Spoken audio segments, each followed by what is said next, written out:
1947లో దేశ విభజన సందర్భంలో జరిగిన కష్టం, నష్టం చూసాం.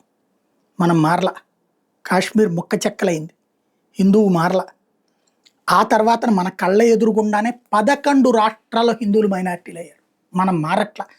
ఎప్పటికి కూడా గుళ్ళోకెళ్ళి దేవుడికి దండం పెట్టుకుని వాడు మారాలి, వీడు మారాలి, వాడి మనసు మార్చు, వీడి మనసు మార్చు అని కోరుకుంటున్నాం తప్పించి బెంగాల్లో జరుగుతున్నటువంటి దాని మీద స్పందించట్లేదు. బంగ్లా అదేమంటే దాంట్లో బీజేపీని వ్యతిరేకంగా మమత చేస్తుంది రైట్ అనే ధోరణిలో ఉన్నాం. కానీ హిందువు నాశనం అయిపోతున్నాడు. అక్కడ కేరళలో సర్వనాశనం చేశారు హిందుత్వాన్ని.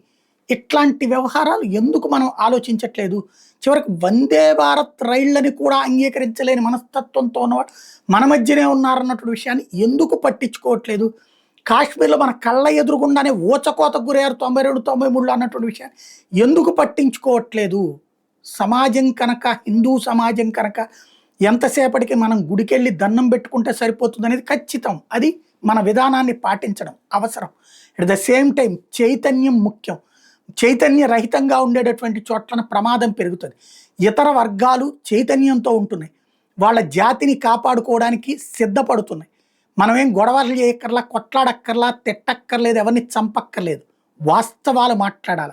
హిందువులకు వ్యతిరేకంగా జరిగే ప్రతి కుట్రని ఖండించాలి. హిందుత్వాన్ని అవమానించే ప్రతిదాన్ని నిలదీయాలి.